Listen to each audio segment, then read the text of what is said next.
We are joined this morning by Congressman Pete Gallego. We're talking about the farm bill that was just passed. We're also going to touch on the debt ceiling issue, which you're going to have to take that on when you get back up there. I want to read you something real quick. We were talking about, everybody puts their project in the farm bill, and just we're talking farm bill because but they do this in every bill.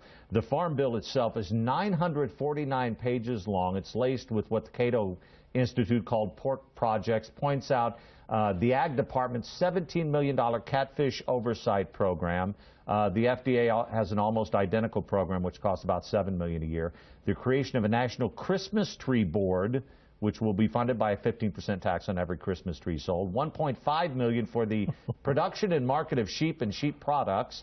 $25 million for a federal citrus research and extension initiative. And Pete, really, it's unfortunate that that's just how Congress has come to operate, and it's hard to get anything done without doing those things. But it just seems crazy to those of us who sit here and watch what goes on. I will tell you that, 9 times out of 10, I would probably agree with you. But, there's a saying about how one man's trash is another man's treasure. And for some people, things are more important than others. I mean, the example that I'll give you is in the National Defense Authorization. Some people say we need to close military bases, and some people say we need to make the military smaller. And that's great, except that Pete Gallego isn't going to vote to close Lackland Air Force Base over here. I mean, that's a big deal to San Antonio. It's a big deal to the congressional district. And so the way that works is that some of us, frankly all of us, can be at sometimes very watchful over the expenditures and what happens in our district. And so I think, as an example, sheep shearing country, Del Rio, Rock Springs, all of that parts of the world. Am I helpful as I can be to that industry? Well, absolutely, because that industry is a core part of the economy. Now, it may not be a core part of the economy in New York, and so the New York guys may not like it. But on the other hand, there are some people that really, really genuinely benefit. And, if you wear wool socks, if you wear a wool coat, then... Wool, right there. I want to move on, which is perfect segue into the debt ceiling. What's going to happen? I mean, there's going to be another contentious fight, and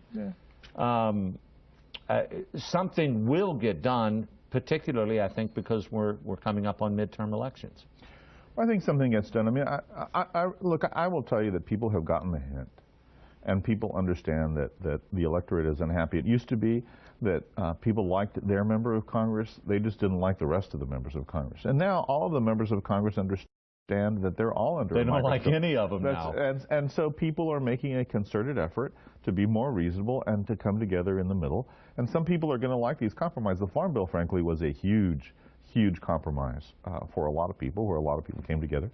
And I think the debt ceiling is going to be one of those where people will come together. I mean, we won't shut down the government. We won't do any of those kinds of things, especially not in an election year. And I think that you'll see a much more low-key conversation about the debt ceiling this time than you did before.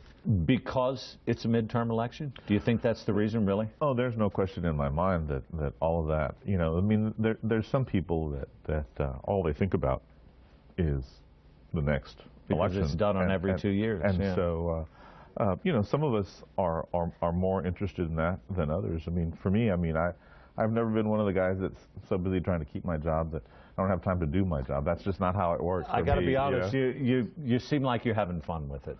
I mean, I enjoy it every day, but I also take a lot more risks, I think, because I call them as I see them, or at least I certainly try to. Unfortunately, we're out of time. Always good to see you, man. Thanks for coming in this morning. February 15th, too, I forgot to tell you this, he's having a tax opportunity, a tax assistance workshop. There are the locations on your screen. We'll put a link to that on our website on KENS5.com. We can find out more about that.